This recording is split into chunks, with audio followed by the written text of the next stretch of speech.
53,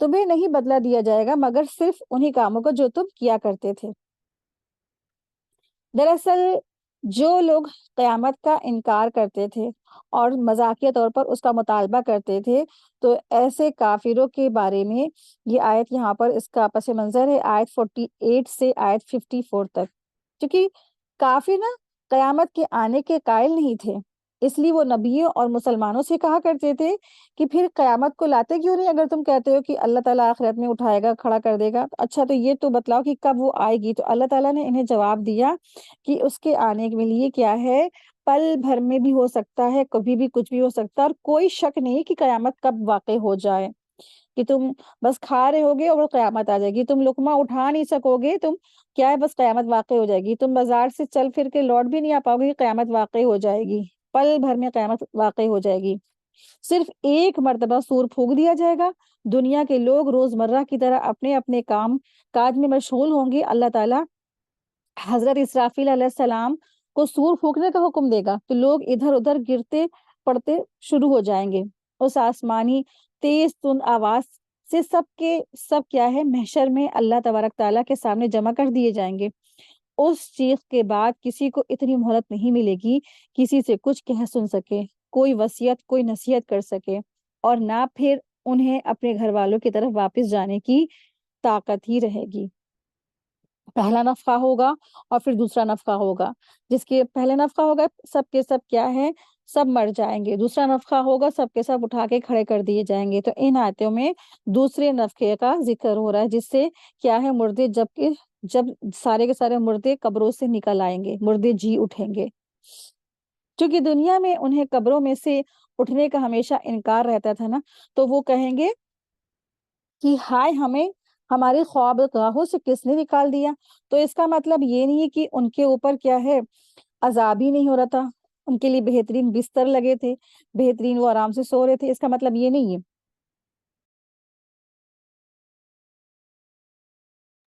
اس کا مطلب یہ ہے کہ اتنا بھیانک منظر دیکھ کے قیامت کا، اتنے بڑا عذاب کا دن وہ دیکھ کر کے انہیں اپنی جو قبر والی جو عذاب والی قبر ہے وہ ان کو آرام گاہ لگے گی، اتنا بھیانک منظر قیامت کا ہوگا۔ مفسرین اس کا ایسا مطلب بتاتے ہیں۔ تو انہیں قبروں سے جی اٹھنے کا ہمیشہ سے انکار بھی رہا، جتنے بھی یہ کفار تھے، تو اس لیے آج یہ حالت دیکھ کر وہ کہیں گے کہ ہائے افسوس ہے، ہمارے سونے کی جگہ سے ہمیں کس نے اٹھایا ہے۔ تو اس سے قبر کے عذاب نہ ہونا ثابت نہیں ہوتا ہے، اس لیے کہ جس ہول و شدت کو، جس تکلیف اور مصیبت کو وہ جب اپنی آنکھوں سے دیکھیں گے، اس کی بانسبت قبر کا عذاب ان کو کم محسوس ہوگا، گویا کہ وہ آرام میں تھے، تو اس کا یہ مطلب ہے۔ تو کہیں گے کہ ہائے ہماری قبروں سے کس نے ہمیں جگا دیا، ہمارے خواب بہت سے ہمیں کس نے اٹھا دیا۔ تو یہ کفار لوگ ایسے بولیں گے۔ آیت دیکھیں، آیت نمبر ہے 55 ہے۔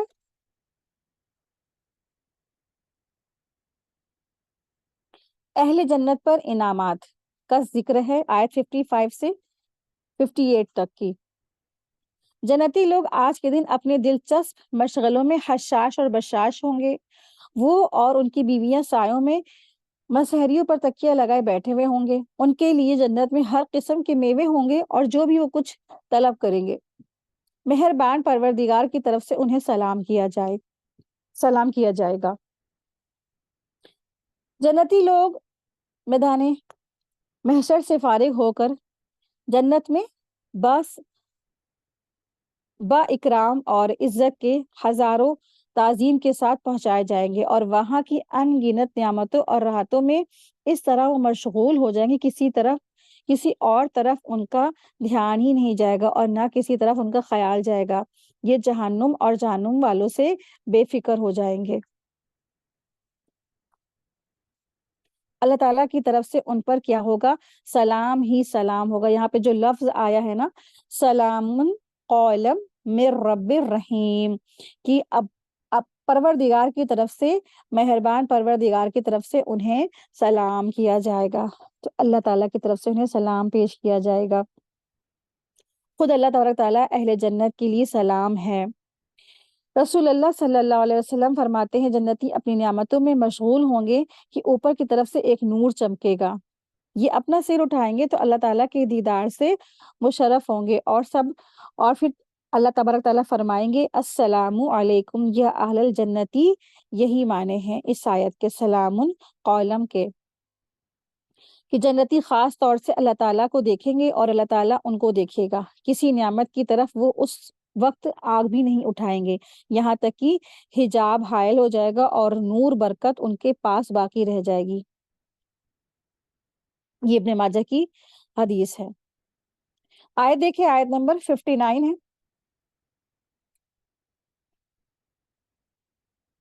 اے گناہگارو آج تم یکسو ہٹ جاؤ، الگ ہو جاؤ۔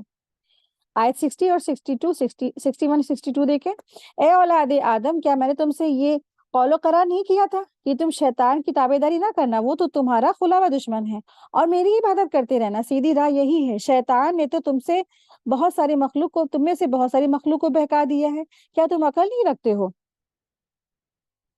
تو قیامت کے دن نیک کار اور بدکار میں کیا ہے فرق ہو جائے گا۔ آیت 59 سے 62 تک کی جو نیک کار ہیں اور بدکار ہیں ان سب کو کیا ہے چھاٹ پٹک کر الگ کر دیا جائے گا۔ کافروں سے کہہ دیا جائے گا کہ مومنوں سے تم الگ ہٹ جاؤ، دور ہو جاؤ، اور پھر انہیں امتیاز دیا جائے گا اور انہیں الگ کر دیا جائے گا، یعنی کہ جو نیک کار ہے انہیں عزت اور امتیاز دیا جائے گا، اور جو بدکار ہیں ان کو ذلیل خوار کر دیا جائے گا۔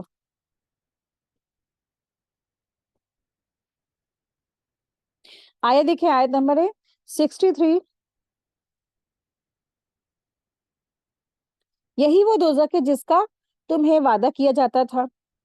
آیت 64 65 دیکھیں، اپنے کفر کا بدلہ پانے کے لیے آج اس میں داخل ہو جاؤ، ہم آج کے دن ان کے منہوں پر مہرے کر دیں گے اور ان کے ہاتھ ہم سے باتیں کریں گے اور ان کے پیر گواہی دیں گے ان کاموں کی جنہیں وہ کیا کرتے تھے۔ آیت 66 67 بھی دیکھ لو، اگر ہم چاہتے تو ان کی آنکھیں بے نور کر دیتے، پھر یہ راستے کی طرف دوڑتے پھرتے، لیکن انہیں کیسے دکھائی دیتا؟ اگر ہم چاہتے تو ان کی جگہ ہی پر ان کی صورتیں مسخ کر دیتے، پھر نہ وہ چل پھر سکتے نہ وہ لوٹ سکتے، تو مجرموں کے منہ بند کر دیے جائیں گے۔ یہ پس منظر ہے آیت 63 سے 67۔ جہنم بھڑکتی ہوئی ہے اور شعلے مارتی ہوئی چیختی ہے اور چلاتی ہوئی سامنے جب آئے گی تو کفار سے کہا جائے گا یہی وہ جہنم ہے جس کا ذکر میرے رسول کیا کرتے تھے، جس سے وہ ڈرایا کرتے تھے، اور تم انہیں جھٹلاتے تھے، لو اب اپنے کفر کا مزہ چکھو۔ تو قیامت کے دن جب یہ کفار اور منافقین اپنے گناہوں کا انکار کریں گے اور اس پر وہ قسمیں کھا لیں گے کہ اللہ تبارک تعالیٰ ان کی جو زبانوں پر کیا کریں گے، ان کی زبانوں کو بند کر دیں گے اور ان کے بدن کے حصے سچی گواہی دینا شروع کر دیں گے، کیونکہ دنیا میں تو انہوں نے رسولوں کی بات نہیں مانی، اللہ کی توحید پر نہیں وہ قائم ہوئے اور رسولوں کو جھٹلایا، رسولوں کے ساتھ برا سلوک کیا۔ پھر قیامت کے دن کیا کریں گے؟ وہ جھوٹی جھوٹی قسمیں کھا کے کہیں گے کہ نہیں اللہ تعالیٰ ہم نے تو دنیا میں اچھے اچھے کام کیے تھے، تو پھر اللہ تبارک تعالیٰ ان کے منہوں کو کیا کریں گے؟ بند کر دیں گے، زبانیں بند کر دیں گے، پھر ان کے بدن گواہی دیں گے۔ رسول اللہ صلی اللہ علیہ وسلم نے ارشاد فرمایا قیامت کے دن جب تم لوگ پیش ہوگے تو تمہارے منہوں پر مہر لگا دی جائے گی، اور سب سے پہلے جو چیز بولے گی وہ انسان کی ران اور ہتھیلی ہوگی۔ کیا چیز سب سے پہلے گواہی دے گی؟ انسان کی ران اور ہتھیلی۔ قیامت کے دن ایک شخص آئے گا اور کہے گا اے میرے رب، میں تجھ پر، تیری کتابوں پر، تیرے رسولوں پر ایمان لایا، میں نے نمازی پڑھی، اور اس سے جس قدر ہوگا اپنی نیکی کی تعریف وہ کرے گا۔ پھر اللہ تعالیٰ فرمائے گا ہم ابھی تیرے خلاف گواہ بھیجتے ہیں، پھر اس کے منہ پر مہر لگا دی جائے گی اور اس کی ران اور اس کا گوشت اور اس کی ہڈیوں سے کہا جائے گا کہ بولو، پھر اس کی ران اور اس کا گوشت، اس کی ہڈیاں اس کے اعمال کی گواہی دیتے ہوئے بولیں گی۔ یعنی انسان اپنے منہ سے تو اپنے نیک اعمال کا دنیا میں بڑا ہی ذکر کرتا رہتا ہے کہ ہاں باجی ہم نے تو حج بھی کر لیا، ہاں باجی ہم نماز پانچوں ٹائم کی پڑھتے ہیں، اگر تہجد بھی پڑھ رہا ہوتا تو فوراً اس کو بھی وہ شو آف کر دیتا کہ بھائی ہماری ایک دن بھی تہجد نہیں قضا ہوئی ہے، ٹھیک ہے۔ اسی طریقے سے اپنے سارے نیک اعمال کا دنیا میں تو بڑا ذکر کرتا ہے، لیکن قیامت کے دن زیادہ دیر جھوٹ نہیں بول سکیں گے، جو اس کے عمل ہوں گے وہ ویسے ہی اس کے سامنے آ جائیں گے، اور جن کو وہ اپنی نیکی بتا رہا ہوگا وہ نیکی نہیں، دراصل بدنیتی سے کوئی اور غلط کام کیے جو ہوں گے وہ سب کے سب کھل کر سامنے آ جائیں گے، ٹھیک ہے۔ دنیا میں لوگوں سے کہتا تھا ہم فلاں فلاں نیکی کا کام کرتے، لیکن اور یا تو اس کی نیت میں کھوٹ تھا یا پھر اس کو شو آف کرنا تھا، تو پھر آخرت میں وہ سارا کے سارا جو کام ہے کھل کر کے سامنے اللہ تبارک تعالیٰ رکھ دے گا، اور عذاب بولیں پڑھیں گے، عذاب بول رہے ہوں گے، ہمارے ہاتھ پیر اسکن سب کچھ بول رہی ہوگی۔ تو آپ سوچ رہے ہیں کہ اس وقت کا عالم کس قدر شرمندگی۔ دنیا میں سارے ٹائم لوگوں سے ڈھنڈورا پیٹا کہ ہم یہ نیکیاں کرتے، ہم یہ نیکیاں کرتے، ہم ایسے ہیں، ہم ویسے ہیں، ہم ویسے ہیں، لیکن جب آخرت میں سارے لوگوں کے سامنے سب کے سب کا سارا راز سب کچھ کھل گیا ہے نا، تو آپ دیکھیں کہ جب ایک انسان ہے نا ایک بات کہہ رہا ہوتا ہے اور بڑے یقین کے ساتھ دوسرا اس کو جھٹلا رہا ہوتا ہے، اور یہاں تو یہ ہے کہ دوسرا نہیں بلکہ خود انسان کا اپنا وجود ہے، اس کے ہاتھ پیر پاؤں اسکن اس کے خلاف گواہی دے رہی ہے۔ تو ذرا سوچے کہ کس قدر شرمندگی کی بات ہوگی نا، کس قدر شرمندگی اور رسوائی۔ تو اللہ تعالیٰ سے دعا ہے کہ اللہ تبارک تعالیٰ ہم سب کو آخرت کی اور دنیا کی رسوائیوں سے بچا لے، آمین یا رب العالمین، اور ہمارے ہاتھ پیر ہمارے حق میں گواہی دے، ہمارے خلاف نہ یہ حجت بنے، آمین یا رب العالمین۔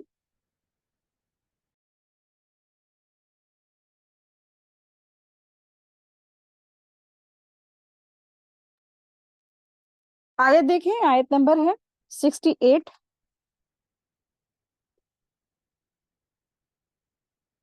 جسے ہم بوڑھا کرتے ہیں اسے پیدائشی حالت کی طرف پھر لوٹا دیتے ہیں، کیا پھر بھی وہ نہیں سمجھتے ہیں؟ تو اللہ سبحانہ تعالیٰ یہاں پر ارشاد فرما رہے ہیں کہ جسے ہم بوڑھا کرتے ہیں اسے پیدائشی حالت کی طرف لوٹا دیتے ہیں، کیا پھر بھی وہ سمجھتے نہیں؟ کیا عقل سے وہ کام لیتے؟ افلا یعقلون، کیا وہ تم عقل سے کام نہیں لیتے ہیں؟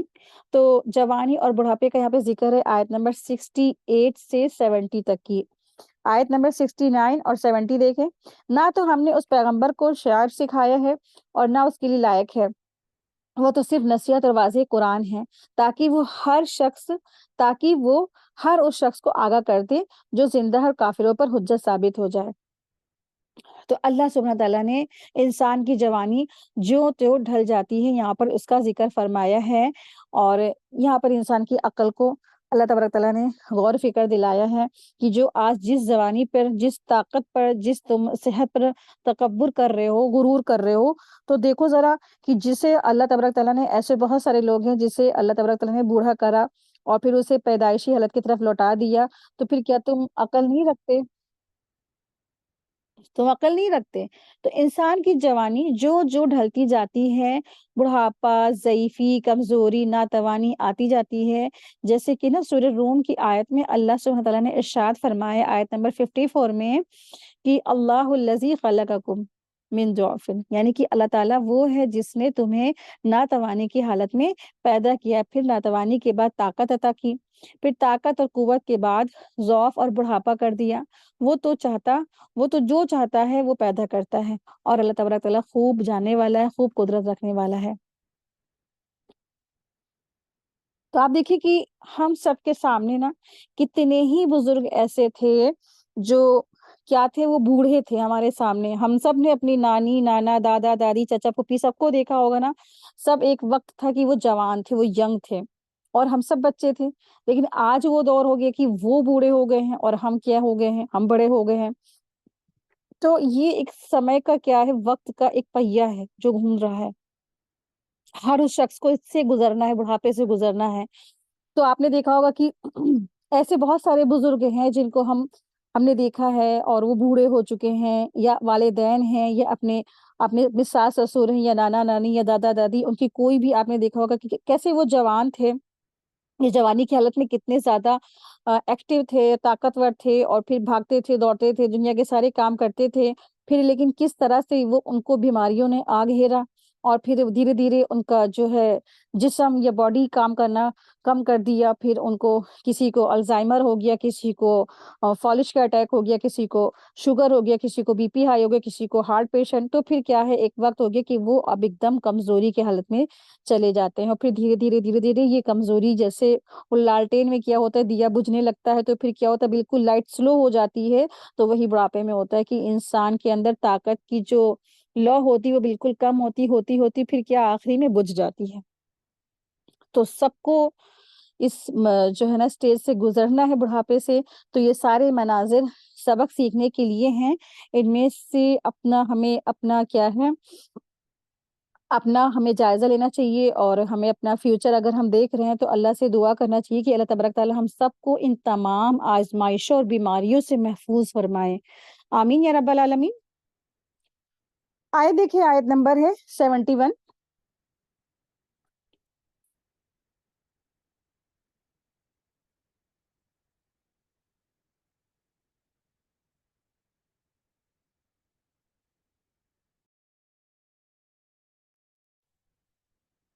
کیا وہ یہ نہیں دیکھتے کہ ہم نے اپنے ہاتھوں کی بنائی ہوئی چیزوں میں سے ان کے لیے چوپائے جانور بھی پیدا کر دیے ہیں جن کے یہ مالک ہو گئے؟ آیت 72 دیکھیں، اور ان مویشیوں کو ہم نے ان کے تابع فرمان بنا دیا ہے، جن میں سے کچھ تو ان کی سواریاں ہیں اور کچھ کا گوشت کھاتے ہیں۔ آیت 73 74، انہیں ان سے اور بھی بہت سے فائدے ہیں، خصوصاً دودھ کا پینا۔ کیا پھر بھی یہ شکر گزاری نہیں کریں گے؟ آیت 74 75 76 دیکھیں، اللہ تعالیٰ کے سوا دوسرے کو معبود بنانے میں اس خیال سے ان کی مدد کی جائے، یقیناً ان میں ان کی مدد کی طاقت ہی نہیں، لیکن پھر بھی مشرکین ان کے لیے حاضر باش لشکری ہیں۔ بس تجھے ان کی بات غمناک نہ کرے، ہم ان کی پوشیدہ اور اعلانیہ سب باتوں کو بخوبی جانتے ہیں۔ تو یہاں پر اللہ سبحانہ تعالیٰ نے اللہ تبارک تعالیٰ کی جو نعمتیں ہیں ان کا ذکر فرمایا ہے کہ اللہ تعالیٰ کا جو نعمت ہے بندوں کے اوپر انعام ہے، تو یہ جانوروں کی پیدائش ہے۔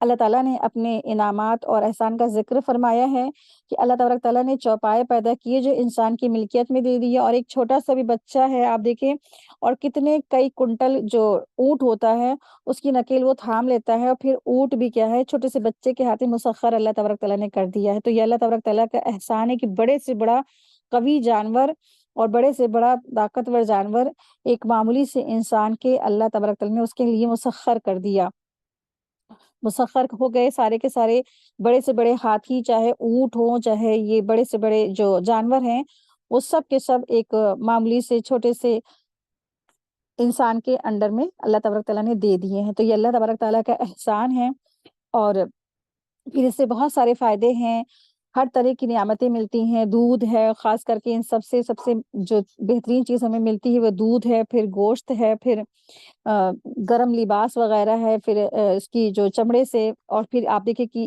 بہت سی جگہ اس سے ٹرانسپورٹ کا بھی کام ہوتا ہے، پہاڑوں وغیرہ پر جہاں پر یہ 4 ویلر وغیرہ نہیں جا سکتی تو وہاں پر ان سے جو یہ ٹرانسپورٹ کا بھی کام ہوتا ہے، جیسے اب اونٹ ہے تو ریگستان میں کچھ جگہوں پر یہ گاڑیاں وغیرہ نہیں چل پاتی، 4 ویلر نہیں چل پاتی، تو وہاں پر یہ ٹرانسپورٹ کا بھی کام کرتے ہیں۔ پیٹرول ختم ہو جاتا ہے، گاڑی بند ہو جاتی ہے، لیکن یہ جانور کبھی نہیں رکتے ہیں نا، تو یہ بھی اللہ تبارک تعالیٰ کی کیا ہے نشانیاں ہیں۔ اللہ تبارک تعالیٰ کی جو نعمتیں ہیں ان کو پا کے انسان کو اللہ کا شکر ادا کرنا چاہیے۔ اور آپ دیکھیں کہ دودھ جس کے بغیر ہمارا کیا ہے سویرا نہیں ہوتا، چائے اگر نہیں ملے انسان یا کافی نہ ملے انسان کو تو اس کا مارننگ ہی نہیں ہوتی نا، تو سٹارٹنگ کہاں سے ہوتی ہے؟ اللہ تبارک تعالیٰ کی نعمتوں سے۔ تو بس اللہ تعالیٰ کا شکر ادا کرتے رہا کریں ہر نعمتوں کو پا کر کے۔ آیت دیکھیں، آیت نمبر 77 ہے، کیا انسان کو اتنا بھی نہیں معلوم ہے کہ ہم نے اسے نطفے سے پیدا کیا پھر بھی تو سری جھگڑالو بن بیٹھا ہے؟